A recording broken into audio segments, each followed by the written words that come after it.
아직도 비트코인이 얼마나 가치 있는지 모르는 사람들이 많을까요? 안녕하세요. 크립토 일기장입니다. 대크립토 커런시 시대, 제가 만든 말이지만 채널에서 굉장히 애용하고 있는 단어인데요. 한마디로 코인 세상이 빠르게 다가오게 되었습니다. 그것도 예상보다 빨리요. 누구 덕분에요? 중국 덕분에요.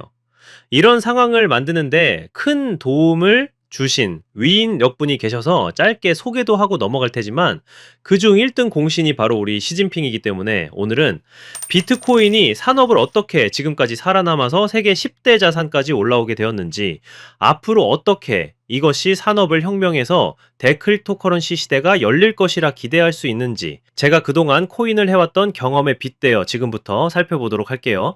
좋아요와 구독 한 번씩 해주시면 영상 만드는데 드리는 시간이 하나도 아깝지가 않으니 힘차게 눌러주시길 바랄게요.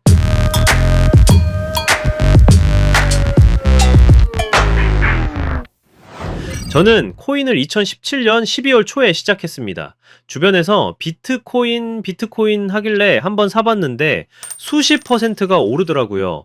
근데 이름 모를 다양한 종목들이 있는데 걔네는 비트코인보다 가격도 싸고 훨씬 많이 오르길래, 그래, 비트코인은 이미 많이 오른 것 같으니까 싼 걸 사보자. 근데 뭐가 좋은진 모르겠으니까 이름 이쁜 걸 사보자.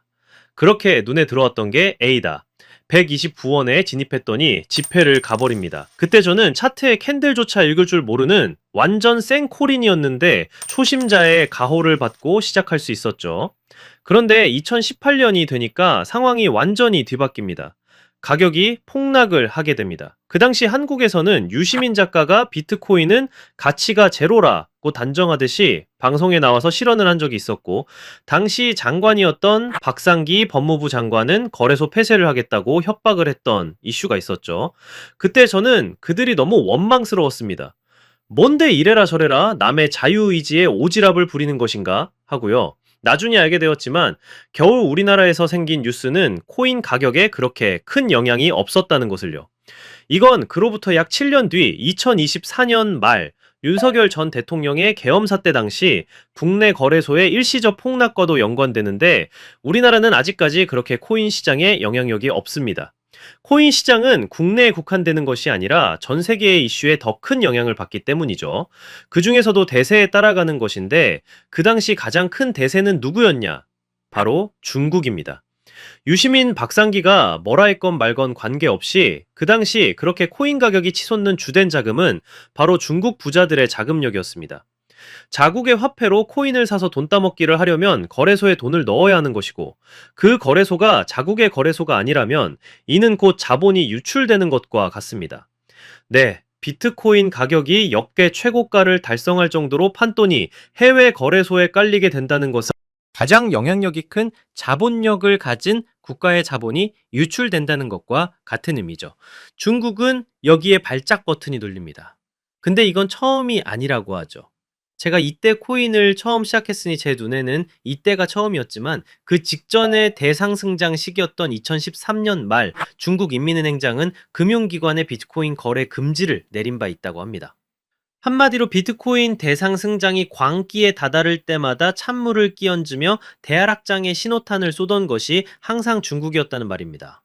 아무튼 저는 코인에 입문해서 초심자의 해몬을 두르고 시작했지만 대하락장을 정통으로 맞으면서 지옥 같던 시간을 보냅니다. 2019년이 되니 크게 반등하는 모습을 보이면서 안도의 한숨을 내쉬었지만, 여전히 비트코인의 가격은 2017년처럼 2천만 원이 안 되는 수준이었습니다. 그런데 2020년이 되니 전 세계적으로 코로나 사태가 발발합니다. 그해 2월은 증시의 전 세계적인 빅쇼트가 나옵니다. 비트코인은 그 여파로 500만 원대까지 역대급 폭락을 합니다. 마치 비트코인이 제로로 수렴할 것 같은 공포에 지배당해서 저는 모든 코인을 손절합니다. 그것이 패닉셀이라는 것을 몸소 체험하게 됩니다. 하지만 그것도 잠시 한두 달 만에 하락분을 모두 말아 올리는 것도 모자라 2021년 대상승장이 열립니다. 그렇게 비트코인은 약 1억에 근접한 8천만 원대까지 다시 한번 광기가 일어납니다. 하지만 이때 중국이 또 개입하죠. 시진핑은 이제 아예 중국 내에서 비트코인 채굴까지 금지해버리겠다고 선언해버립니다. 그렇게 2022년 대하락장이 시작됩니다. 그렇게 중국의 비트코인 채굴업체는 미국으로 대거 이동했죠.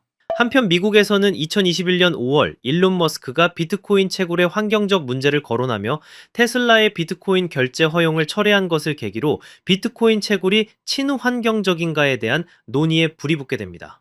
하지만 2023년에 이르러 특히 텍사스의 창의적인 사례로 비트코인 채굴은 오히려 친환경적이라는 결론을 짓게 됩니다. 여기까지 시간이 흐르면서 저는 거칠었던 실전 투자의 시행착오로 많은 성장을 하게 됩니다. 한편 미국 역시 그동안 많은 것을 학습하게 됩니다.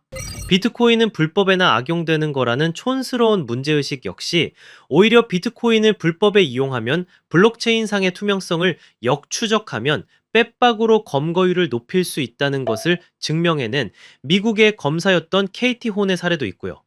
2006년부터 2017년까지 검사 활동을 했던 그녀는 현재 미국의 1등 거래소 코인베이스의 이사이자 각종 웹3 코인 사업에 투자하는 벤처회사 대표입니다. 또한 비트코인이 태어난 후 활발했던 첫 중심지는 중국이었던 만큼 정부의 국가 권력은 비트코인으로 인해 국가의 자본이 유출되어 정부의 통제력이 약화되는 것을 견딜 수 없어 합니다.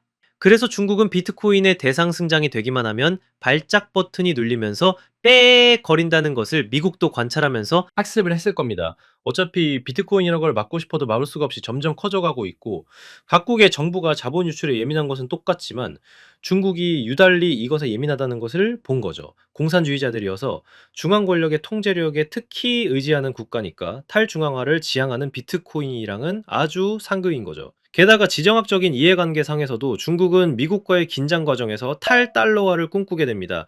특히 지난 트럼프 일기 정부와 바이든 정부를 거쳐서 중국의 미국 국채 매도는 심화되었죠. 미국이 세계 일장이라는 대전제로 각국은 미국과 무역을 통해 흑자를 올리는 대신 미국의 국채를 사줘야 하는 이유는 자국의 통화가치 절상을 막고 무역 경쟁력을 유지하기 위함이었죠. 그렇게 되면 미국은 무역 적자는 보겠지만 상대 국가들의 국채 매입으로 달러의 기축을 공고히 할 수 있다는 균형을 이룰 수 있었기 때문입니다. 그런데 지난 트럼프 정부에서도 무역 전쟁이 있었고 바이든 정부 때 코로나가 터져서 바이든은 역대급으로 돈 복사를 해서 위기를 억지로 넘깁니다. 이러한 과정에서 중국을 중심으로 해서 각국의 탈달러화 분위기는 가속화되었고 그로 인해 더 이상 감당하기 힘든 수준의 부채 문제로 미국은 이들이 미국 국채를 내다 파는 행위에 긁히기 시작합니다. 안 그래도 무역 적자를 보는데 그들이 국채까지 사주지 않기 때문이죠. 물론 미국이 힘을 앞세워서 깡패짓을 해온 건 하루 이틀이 아닌 역사지만 우리는 코인을 하는 사람들이잖아요. 저는 2022년 대하락장이 멎은 2023년까지도 이놈의 비트코인이 어떻게 살아남고 세계 권력의 채택을 받고 대크리토커런시 시대가 열릴 수 있을까 하는 의문의 답을 찾지 못하고 방황하고 있을 때였습니다. 그런데 세계의 흐름은 앞서 말했듯 복잡한 지정학적 이해관계로 인해 탈달러화의 분위기가 가속화되는 것이 허락된 역사가 쓰여지고 있었던 거죠. 안타깝게도 우리나라는 여기에 영향력을 미칠 수 있을 만큼 강대국이 아니라는 점입니다. 엘살바도르 대통령처럼 혁명적인 리더가 나타나 국가가 비트코인을 사들여서 나라를 구하는 영웅이 우리나라에도 나타나지 않는 한 말이죠. 결국 대세에 따라야 생존할 수 있고 돈도 벌 수 있다고 생각합니다. 중국이 탈달러화에 앞장서서 미국을 제껴보려는 이 시점에서 2024년 미국에서는 비트코인의 현물 ETF가 승인되고 비트코인 친화적인 세력으로 상하원을 장악한 트럼프 대통령이 당선됩니다. 비트코인이 드디어 세계의 최고 권력에 의해 채택이 돼버린 겁니다. 주목해야 할 점은 바로 미국이 이렇게 부채 문제로 긁히고 있는 상황에서 비트코인을 돌파구로 삼았다는 점입니다. 어차피 미국은 힘의 정치를 통해 관세를 들먹이면서 깡패짓을 앞으로도 계속할 예정이었겠지만 비트코인까지 채택을 한다는 건 정말 미국도 갈 때까지 갔다는 뜻입니다. 중국이 미국한테 개기지 말고 고분고분했어야 했는데 미국 국채까지 팔아가면서 넘지 말아야 할 선을 넘었기 때문에 미국은 중앙 권력을 가진 각국 정부에게는 좋을 리 없는 비트코인을 핵무기 삼아 중국에게 날리고 관세까지 대폭 올려서 전 세계에 전체 집합을 걸어버린 거죠. 이렇게 우리가 빠따를 맞고 있는 건 전부 중국 때문이지만 위기는 곧 기회라고 했던가요? 그 덕분에 미국이 비트코인을 채택해버렸습니다.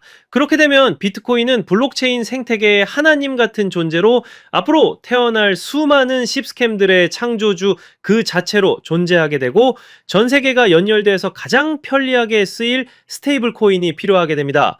그럼 그게 뭐가 될까요? 당연히 달러지요. 그래서 미국은 달러 스테이블 코인을 전 세계 디지털 통화의 기축으로 만들기까지 하면 꽁도 먹고 알도 먹는 겁니다. 엎드려 뻗쳐 있는 우리들이 보는 앞에서 빠따 휘두르면서 중국한테 기강도 잡을 수 있고 일장의 가오도 지킬 수 있게 되는 겁니다.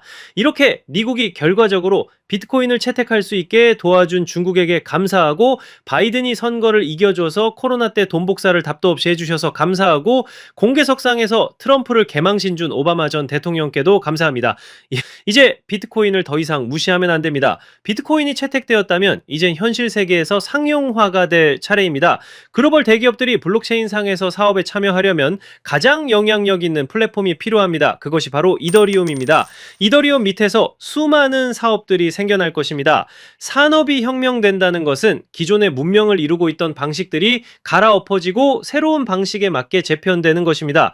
자동차가 상용화되려면 길 위에서 말이 끌던 마차부터 걷어내고 아스팔트로 밀어버리는 것입니다. 그게 산업혁명입니다. 말을 하다 보니 스테이블 코인과 이더리움 이야기까지 나오게 되었네요. 이러한 얘기는 앞으로 별도로 일기를 써볼 테니 더보기 영상을 참조해주세요. 중국이 미국을 이기고 싶어하는 그 야욕이 비트코인에 채택이 되는 나비 효과가 되었습니다. 정말 감사합니다. 셰셰. 영상이 도움되셨다면 구독과 좋아요를 힘차게 눌러주세요. 오늘도 저의 일기장을 봐주셔서 감사합니다. 그랬지 내가 간다 했지, 그랬지 내가 맞다 그랬지, 이제 내려간다 했지, 다시 반등한다 했지, 비트코인 간다고 그랬지, 내가 누누이 말했지.